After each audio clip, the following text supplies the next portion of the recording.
že teda on tie dejiny trošku zaludňoval. Čiže neboli to len nejaké amorfné sily, ktoré teda ako z dôvodu historickej nutnosti pôsobili, ale jednoducho boli to živí ľudia, ktorí v tých dejinách pôsobili. Čiže tým pádom ako on týmto spôsobom to priblížil tým ľuďom, pretože jednoducho ťažko sa vám číta o nejakých amorfných historických silách. Lepšie, keď teda ten panovník, teda ten faraón niečo urobí a teda urobí to preto a preto. Hej? Teraz to trošku posuniem, že keď dnes by človek čítal 7 divov sveta alebo niečo, tak tá úroveň toho vedeckého poznania, ako veľmi sa to vzdialilo za tie 10 ročia? Závisí teda od niektorých kníh. Ako Vojtech Zamarovský na to išiel podľa teda môjho pozorovania tak systematicky, že najprv sa vlastne venoval oblasti Malej Ázie a Mezopotámie. To sú ten Sumer, Asýrska ríša, Trója, hej. Potom teda prešiel na klasiku, Grécko-Rím, a potom v závere išiel na Starý Egypt, tam to bolo preložené knižkou o teda Tróji, o olympijských hrách. Hej. Skresenie Olympie. Mám taký dojem, možno, že sa mýlim, že vlastne mohlo to byť spôsobené aj tým, že v 72. boli olympijské hry v Mníchove a tam jednoducho došlo k tomu nešťastnému tým vraždám športovcov a vlastne potom v 76. myslím, že boli olympijské hry v Montreale, v Kanade. A jednoducho on asi mal potrebu vrátiť tej olympijskej myšlienke nejak späť tu jej reputáciu, tu jej mierovú polohu, takže pravdepodobne preto prerušil nejak to svoje zameranie na ten Starý Egypt a teda tam jednoducho vznikla tá knižka o tej Olympii. A čo sa týka teda nejakej vedeckej presnosti, tak samozrejme ako egyptológ môžem povedať, že tie niektoré názory, ktoré boli publikované, už sa posunuli niekam inam. Hej? Ale to je preto, že vlastne tá archeológia v Egypte, myslím, že je asi najintenzívnejšia, čo sa teda tejto oblasti Blízkeho východu týka, pretože dneska robiť archeologický výskum, ja neviem, v Iraku, v Sýrii, nie je úplne jednoduché. Hej? Takže tým pádom to kvantum získaných vedeckých poznatkov, ktoré máme k dispozícii a ktoré teda môžeme novo hodnotiť a teda robiť z toho nové hypotézy, je úplne inde ako teda v Egypte, ako teda v Malej Ázii, respektíve v Mezopotámii. No, to bol Zamarovský ako spisovateľ, ktorý pracuje so slovom, ako človek, ktorý spracováva vedecké poznanie, ale to bol taký Zamarovský trošku pre nás, že cez neho sme spoznávali, ale on veľa znamenal aj pre ten svet. To dielo sa prekladalo, aj si ho v tvojej cudzine vážili. Vy poznáte tú jeho zbierku, tak približte nám tento rozmer, že čo Zamarovský znamenal pre svet. Jasne. Ja môžem začať úplne od konca. Táto soška symbolizuje poctu, ktorú venovali práve Gréci počas takej ceremónie, keď do posvetného parku v Olympii bola inštalovaná pamätná tabula, ktorá je venovaná práve pánovi Zamarovskému a účastníci, ktorí boli ako aktívni, dostali práve tohto bežca olympionika. A pri tej príležitosti som ja tam aj citoval, že pán Zamarovský povedal, že ja si z odkazu antiky cením práve to, čo si ty, Jozef, spomínal, je to nepredstaviteľné v tom antickom svete neustálych bojov, že oni dosiahli ten polročný kľud zbraní, čo v súčasnosti môžeme ľahko porovnať s súčasnými olympijskými hrami, kde sa ako na Ukrajine veselo bombarduje. Takže on toto najviac vyzdvihoval. Hovorí, že my si vieme predstaviť, aký je to kvalitatívny rozdiel oproti tej spoločnosti, barbarskej spoločnosti väčšiných bojov, keď oni dosiahli práve tento mier a oslavovali krásu, pohyb, kavalkagáciu a... No to boli aj vojaci, no, tak vojaci športovali, nemohli bojovať. Tak samozrejme boli aj vojaci, ale to nič nemení na tom význame, že vlastne oni priniesli svetu niektoré veci, ktoré sú dá sa povedať, nenahraditeľné a na ktoré sme si už zvykli, že sú súčasťou celého sveta. Gréci toto vedeli oceniť. On dostal dokonca sochy. Áno, tá história, áno, keď sa posunieme dozadu, tak v roku 2006, keď teda bohužiaľ teraz sa budeme pripomínať 20. výročie úmrtia, tak ten rok sa ešte Vojtech veľmi, veľmi intenzívne zopel tej svojej chorobe a prijal tú možnosť ísť do Atén a prevzať ocenenie veľvyslanec helenizmu. To vyznamenanie dostalo veľmi málo ľudí, z nášho sveta nikto. Oceňuje sa tým práve ten prínos medzinárodný, ten prínos, ktorý on vo svojich knihách znamenal, že ešte teraz, keď sme tam boli, sme dostali 6. vydanie knihy, ktorú on napísal a ktorá tam stále slúži ako učebnica. Pre Grécku. Áno. Takže ten veľvyslanec helenizmu, ten pojem je veľmi silný a myslím si, že vtedy sme videli aj Vojtecha plakať. A tie sochy, to nám približte. Vy to poznáte? Tie sochy ešte musíme ísť ďalej do minulosti. Bolo jedno také podujatie, ktoré ako zdánlivo nesúvisí s pánom Zamarovským, ale my sme to využili a to bolo otvorenie hradu Beckov v 97. A vtedy sme sa rozhodli, ja som samozrejme automaticky zobral auto, išli sme pre pána Zamarovského a doviezli sme ho priamo na túto slávnosť. On sa veľmi tešil, pretože s Beckovom ako takým mal aj iné vzťahy. A na tejto slávnosti sme Vojtecha posadili vedľa prezidenta Kováča. No samozrejme, sme vedeli, už sme predtým o tom rozprávali, Múzeum antiky, to bol taký jeho sen, ktorý sme sa v klube snažili už rok predtým nejakým spôsobom pripraviť. A ten výsledok bol epochálny.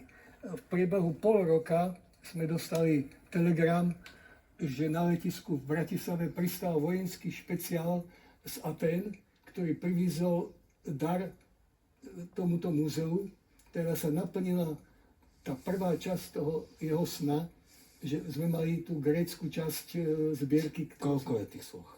Tých sôch je 10. 10 sôch, to sú veľké kopie, kvalitné kopie veľkých antických sôch.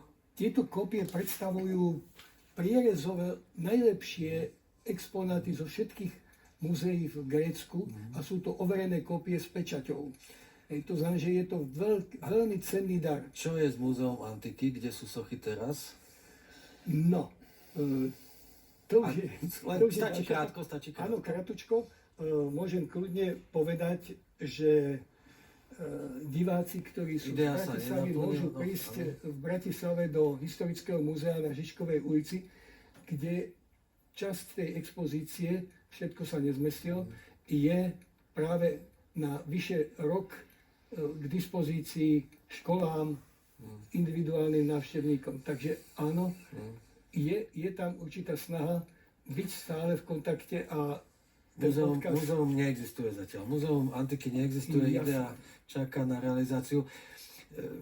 Mám drobný tip, že v Trnave na univerzite je veľmi kvalitná katedra archeológie, možno spojte sily, ich by to veľmi potešilo. Keď v Trenčine není priestor, tak v Trnave... Jasné, ale ako myslíte si, že by som sa mohol vrátiť do Trenčina?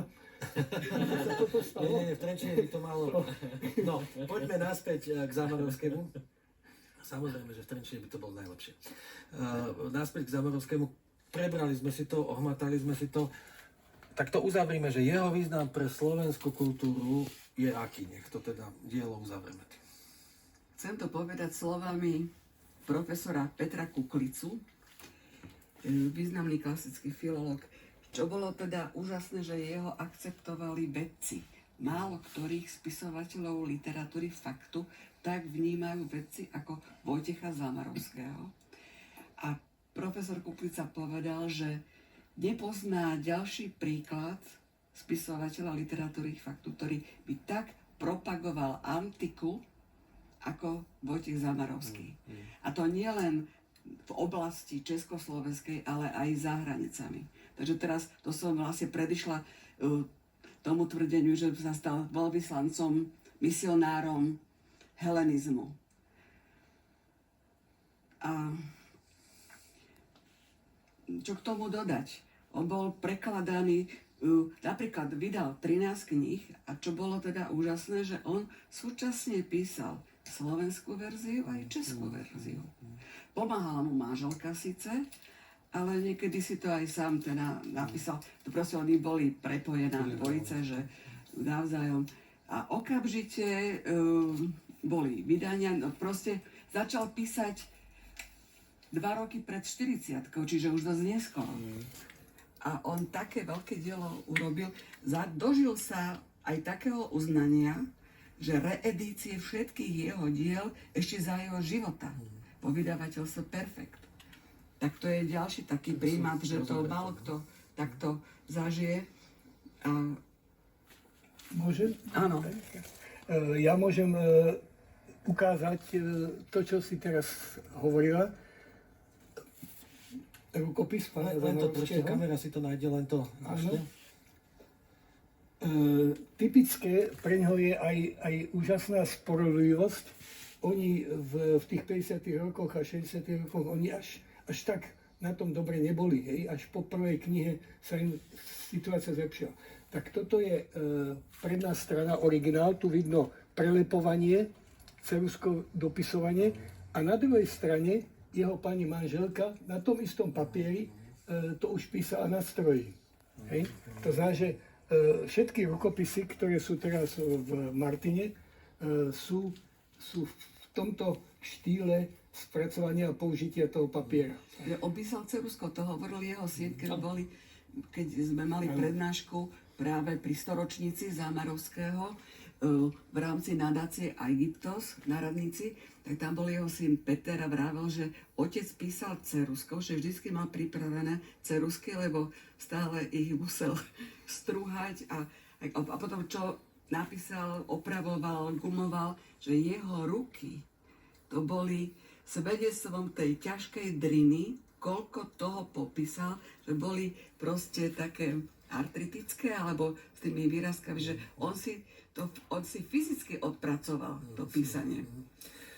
Dá sa povedať, lebo u nás tá veda, však boli sme súčasťou Uhorska, Rakúsko-Uhorska, Československa, u nás tá veda, tie zakladajúce osobnosti trošku meškali, nebolo tu centrum, že dá sa mu priznať taký titul, že by bol nejakou zakladajúcou osobnosťou aj v takom vedeckom zmysle?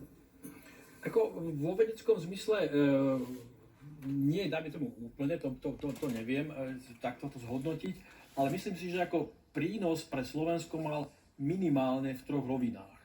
V jazykovednej, v historickej a pedagogickej. V tej jazykovednej, ako už povedala doktorka Kusa, tak on vlastne vytváral v tej slovenčine kodifikáciu mien, geografických názvov, tých starovekých kultúr mimo európskych oblastí. Čiže to bola jeho prvá záslužná vec, že teda, mená starých egyptských faraónov, alebo teda starovekých, hej, vytváral terminológiu, hej, a to bolo veľmi dôležité. A tam myslím, že má skutočne veľmi levý podiel na tomto. Potom, čo sa týka histórie, tak si myslím, že skutočne priniesol nám, hlavne tým mladým generáciám, ktoré čítali jeho knihu, taký trošku iný pohľad na tú históriu, ako to, čo sa učili v škole na hodinách dejepisu. Čiže neboli to len nejaké dátumy a nejaké tie marxistické sily, ale jednoducho bolo to čosi zaludnené, hej? Niečo, kde boli nejaké osobnosti. A v tej pedagogickej si myslím, že to bolo skutočne obrovský prínos v tom, že moja generácia, alebo ľudia, ktorí chodili do základnej strednej školy v 60., 70., 80. rokov, keď sa s nimi rozprávam, tak ako veľká väčšina z nich hovorí, ako ja poznám ako históriu vďaka Zamarovského knižka. Hej. Alebo ja som chcel študovať archeológiu, alebo chcel som študovať históriu vďaka Vojtechovi Zamarovskému. No. Mohla by som ešte k tomu Áno. povedať k jeho veľkosti, Áno. že teda Môžete. oceňujú ho nielen vedci, alebo teda teraz nemá, už bohužiaľ mnohí z nich zobrali, proste elita Áno. klasickej filológie ho oceňuje, že vysoko si ho váži. Ale aj samotní spisovateľia literatúry faktu, ktorí vytvárajú spolok spisovateľov literatúry faktu československý, pretože on bol československý autor. Žil v Prahe a striedal v Prahe, v Trenčine v priebehu života. A predtým bola národná cena za literatúru faktu a v roku 1999 ako posledný dostal ju Vojtech Zamarovský, ale na jeho počesť od roku 2000 už sa každý rok udeluje cena literatúry faktu Vojtecha Zamarovského. Pekné. No, dielo teraz považujeme za predbežne uzavreté. Pustíme si teraz... Ešte, ak by som mohol dodať aj k tomu, tak vlastne čítal som niekde, že Vojtech Zamarovský je vlastne najvydávanejší slovenský autor, ktorý vlastne vydal viac ako 2 milióny kníh v nejakých, 25 vydaniach a teda minimálne v 15 jazykoch. Čiže ako, aj toto bol ako obrovský prínos, čiže prezentoval ten slovenský pohľad, alebo teda československý pohľad aj v širokom zaujímavý presvet. Bol to málo ktorý slovenský autor je tak zaujímavý presvet. No, teraz sa dotkneme jeho osoby, jeho osobného rozmeru, jeho života, lebo pred pár rokmi vyvolalo debatu jeho spolupráca s EŠTB. Pre touto reláciou sme navštívili UPN a rozprávali sme sa krátko s historikom Michalom Miklovičom, ktorého vstup si teraz pustíme. Nech sa páči. Vojtech Zamarovský bol tajným spolupracovníkom štátnej bezpečnosti od roku 1962 do roku 1989. Spočiatku bol tajným spolupracovníkom kontrarozviedky, teda tej časti štátnej bezpečnosti, ktorá pôsobila na území Československa. Tu pôsobil s krycím menom Belo. V roku 1977 ho do operatívneho riadenia prevzala rozviedka, teda tá časť štátnej bezpečnosti, ktorá operatívne pôsobila v zahraničí. Tu pôsobil pod krycím menom Závoj. V roku 1986 s ním rozviedka prerušila spoluprácu v dôsledku jeho zlého zdravotného stavu. V auguste 1989 túto spoluprácu definitívne ukončila. Vojtech Zamarovský štátnej bezpečnosti poskytoval informácie o spisovateľoch, diplomatoch, vedeckých pracovníkoch, s ktorými prirodzene prichádzal do styku v rámci svojej pracovnej náplne. Tým pádom sa podielal na vytváraní tzv. Báze, čiže okruhu osôb, z ktorých si štátna bezpečnosť mohla vyberať budúcich tajných spolupracovníkov. To znamená, že o týchto osobách poskytoval informácie, čo sa týka ich charakteru, osobnostných kvalít, ale aj profesionálneho zamerania, pôsobenia, kde štátna bezpečnosť mala záujem najmä o prístup týchto ľudí do politických objektov alebo objektov bezpečnostných zložiek. Štátna bezpečnosť informácie a spoluprácu s Vojtechom Zamarovským hodnotila pozitívne. Z dochovaného spisu je zjavné, že šlo o vedomú, dlhodobú a rozsiahlu tajnú spoluprácu. Zachovala sa informácia, že sa zúčastnil na 40 operatívnych stretnutiach s riadiacim príslušníkom. Z týchto stretnutí sa zachovali písomné správy, ktoré napísal príslušník štátnej bezpečnosti, ale aj správy, ktoré vlastnoručne písal Vojtech Zamarovský. Za svoje informácie Vojtech Zamarovský dostával od EŠTB finančné odmeny, ale aj rôzne nefinančné benefity. Napríklad štátna bezpečnosť zabezpečila pre jeho rodinných príslušníkov možnosť vycestovať do západných krajín, ale aj bezcelný priebeh na hranici. Pre jeho dceru zabezpečili výjazdovú doložku na 360 dní do Británie a na Cyprus. V konečnom dôsledku štátna bezpečnosť spoluprácu s Vojtechom Zamarovským hodnotila pozitívne. Toľko historik UPN. Potom ešte, keď sme sa rozprávali, tak sám povedal, že pokiaľ ide o tie finančné odmeny, tak to bolo v podstate zanedbateľné, že za to dlhé obdobie, že to nebola relevantná suma. podobne aj tie výhody pre tú rodinu, tak to vlastne spočívalo v tom, že dcéra ho sprevádzala. Ale vyvolalo to vtedy, keď sa na to prišlo, keď to pred tými pár rokmi vybublalo, tak to vyvolalo istú polemiku. Zareagujte, čo to pre vás znamená, alebo čo o tom viete, čo k tomu treba povedať. Ja k tomu nič zodpovedne nepoviem, ale poviem, čo to vo mne vyvolalo. Vyvolalo to zdesenie, že čo všetko sa dá natiahnuť na nejakého človeka, na toho, na ktorého môžeme byť hrdí. Súhlasím s tvrdením Pavla Dvořáka, už bohužiaľ, ktorý zobral, ktorý sa ho zastal a napísal článok plný argumentov, ktorý vyvracal toto tvrdenie. Mňa zaráža to, že som sa k nemu teraz nedopatrala, hoci som ten článok čítala. Teraz som sa dozvedela, že nejaké noviny mu Dvořákovi odmietli článok uverejniť, ale že bol... Ako? Denník Sme to odmietol. Denník Sme, ale že bol uverejnený v časopise Život a k tomu som sa nedostala, že sme potom patrali aj s ďalšou kolegyňou v nadácie Aegyptos. Čiže Dvořák sa ho zastal ako čestného človeka a že mal argumenty, ktoré vyvracali toto tvrdenie. Takto akože tá debata o tom je zaujímavá už kvôli tomu, lebo často ľudia, ktorí sú vedení v spisoch EŠTB, sú často obete. To nie automaticky sú vinníci, ale pán Bruna, vy ste proste archeológ modernej doby.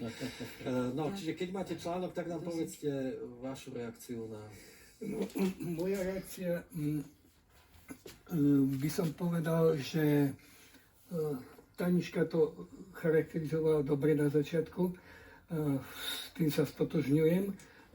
Ja som povedal aj v Trenčine počas prípravy Európskeho mesta kultúry, kde ma upozornili na tento fakt. Ja o ňom viem a myslím si, že len tak spoza búčka ma upozorňovať, že v Trenčine mu rúže nepokvitnú, pretože a tak ďalej, som povedal, vážený, tak buď sa tá téma rozoberie na úrovni profesionálov do všetkých podrobností a o všetkom, čo robili eštebáci aj v iných sférach, hej? Pretože EŠTB to nie je iba tá skratka, ktorá znie velice škaredo, ale je to štátna bezpečnosť a každý štát mal nejakým spôsobom svoj systém, ale ide o to, že sa to nemôže brať ako dôvod na to, aby sa na Závarovského zabudlo. Lebo Nie, to vôbec nie, ale teda rieši sa otázka, čo v tom spise bolo. Nevyšiel o tom, by som povedal, zatiaľ nie je to spracované tak, ako by to malo byť spracované, ale Jozef, ty myslím aj poznáš trochu ten obsah tých obvinení, že o čo tam išlo. Áno, hej, sú tam teda rôzne veci, ako koho sledoval, ako sledoval. Niektoré sú dosť rozporuplné, pretože sa tvrdí, že teda neviem, bol zameraný na nejaké juhovýchodné krídlo NATO, čo je teda tam Turecko, Mezopotámia a podobným smerom. Zase ako iná tradícia hovorí, že bol, ja neviem, nasadený na egyptologa Jaromíra Málka v Británii. Nie je to ničím podložené, čiže opäť do toho vchádza taká trošku ľudová tvorivosť a závisť. A mne je veľmi ľúto, že teda tieto obvinenia sa vynorili vlastne viac ako 20, alebo asi 20 rokov po teda nežnej revolúcii, čiže 20 rokov sa vlastne nič nedialo. A teda potom sa teda objavili takéto obvinenia, ktoré vlastne boli 3 roky po jeho smrti. Čiže voči človeku, ktorý sa už nedokáže brániť. A dneska vidíme, že teda ľudia sa týmto smerom dokážu ako na súdoch efektívne brániť voči takýmto obvineniam. A dokážu teda ukázať, teda, čo bolo naozaj a čo bolo teda vymyslené. To je jedna vec. A druhá vec, ako po vojne je každý generál a jednoducho nemali by sme teda k tomu pristupovať trošku pokrytecky a teda čakať, že na svete žijú anielíkovia, ktorí ako sa budú správať iba tak, že môžu byť beatifikovaní vo Vatikáne. A tiež si myslím, že by sme mali myslieť na to, že... Takých samozrejme potrebujeme, katolíci. Ale teda tým pádom by sme mali myslieť aj na to, že a odpúsť nám naše viny, ako i my odpúšťame svojim vinníkom. No, dá sa len súhlasiť, že to hlbšie poznanie vlastne potrebné, lebo pridáva ešte vrstvu k tomu, ako vlastne fungoval ten komunizmus. On nebol člen komunistickej strany, bol vylúčený v 50. Bol, ale ho rokoch. vylúčili. Áno, v 50. rokoch. No, takže toľko k tejto Ešte k tomu by osobnej... som toľko dodala, že vôbec sa neupozorňuje alebo neakcentuje to, že jeho rodičia zachránili židovské dieťa, konkrétne židovského Lebo chlapčeka. bolo aj obvinenie za jeho v detstve, v mladosti. Že bol gardista. To sa mi teda dohromady vôbec nespája, že člen Hlinková Hlinkovej mládež. gardy. Ale však to zase ako pionier to neznamená veľa. No, čiže toľko by som povedal osobná rovina. Ono je to vlastne zaujímavé kvôli tomu, že ten človek nás učil základom civilizácie a túto vec považujeme z našich moderných deň za prudko necivilizovanú. Čiže, ale o to väčšia príležitosť je to pre nejakého historika, aby to poriadne spracoval. Áno, to takto ľahko vážne iba úchytkom zobrať, je to najhoršie, čo sa môže stať, lebo zasejete semienko zvedavosti a nedopoviete to a dopovie to okolie, hej, a to okolie nie je vôbec odborne na to zdatné.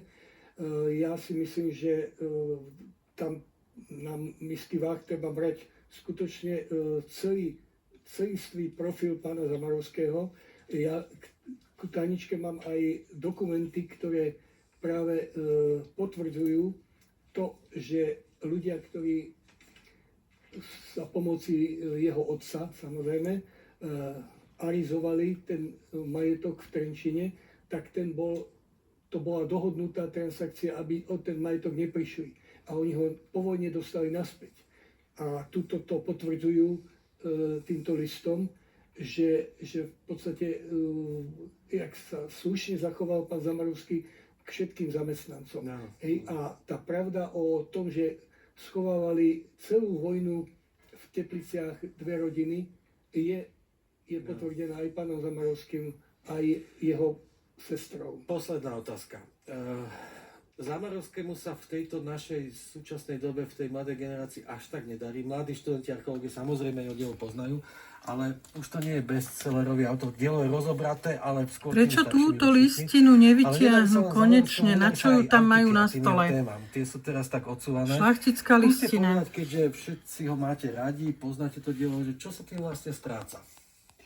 Ja chcem trošku oponovať, že sa nedarí, pretože vám sa darí. Opieram sa o reakcie poslucháčov a vlastne Zamarovského dielo Vzkriesenie Olympie, ktoré sme uverejnili v Slovenskom rozhlase v Rádiu Slovensko, hej, čítanie na pokračovanie. Ja som najprv chcela, že iba jeden týždeň, že namiesto jedného týždňa, 2 týždne, či by to nemohlo byť. A tedajšia šéfredaktorka Jana Segečová mi povedala, vysielajme to kompletné celé leto, 2 mesiace. To bola taká reakcia. Vtedy by som si dovolila povedať, že v pracovné dni medzi 21:30 a 22:00 po Bratislave nikto nechodil. Všetci počúvali Vzkriesenie Olympie. To bol úžasný zážitok. Dôchodcovia si telefonovali, prepáč, skončím, lebo ide Zamarovský. Čiže to bol ten tester na budúci Parnas, ktorý som ešte len... Vlastne začala som toto bolo 2008, keď bola olympiáda v Pekingu, a o rok na to, 2009, už som mala takých osvietených šéfov, ktorí súhlasili, že môžeme teda ten projekt Parnas spustiť. A začali sme kým? Homérovou Iliadou. A potom v zápäti ďalšie veci. Pripomínam, treba si to vypočuť a pustiť, je to výborné, ale tá Instagramová generácia, pre ňu to platí, že oni už z toho Zamarovského, už je to na konci abecedy pre nich. Čo s tým strácame? Ale skúsme tak na minútu. Ja si myslím, že tak ako sa celý svet mení, tak aj veľa vecí sa mení za chodu a rozmýšľame oveľa bohatšie a komplexnejšie a tým pádom aj musíme prijať, že už neexistuje iba televízia, film a kniha, existujú už iné médiá. A dôkazom toho je aj či už 20 rokov fungovania, udelovania ceny, pretože tá putovná akcia je každý rok v inom meste. A každý rok je prvý deň venovaný študentom z tých príslušných škôl v tom meste. Hej. Vždy to znamená obrovský záujem, vždy to znamená aj ukážky niektorých prác, ktoré boli spracované k tejto téme. A posledná, taká posledné dielo je práve aj odpoveďou na vašu otázku Európske mesto kultúry a Zamarovský. Je to zdanlivo iba 10 minút vo vysielaní virtuálneho štúdia knižnice Michala Rešetku.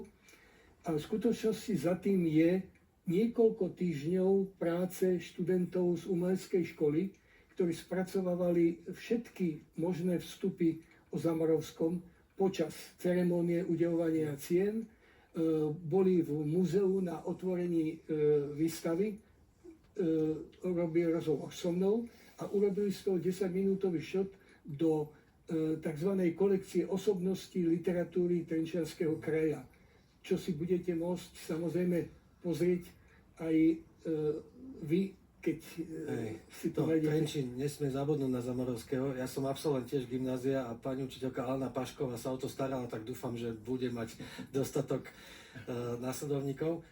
Posledná veta. Ja si myslím, že strácame tým neznalosťou antickej civilizácie, strácame jeden z koreňov našej vlastnej civilizácie, ktorá stojí teda na antike a kresťanstve. Čiže pokiaľ nebudeme sa vrácať k našim koreňom, tak jednoducho potom sa dostaneme do situácie, keď ako každý bude hodnotiť spoločnosť okolo seba na základe svojho krátkeho života, začína všetko stávať na zelenej lúke a to nie je dobré.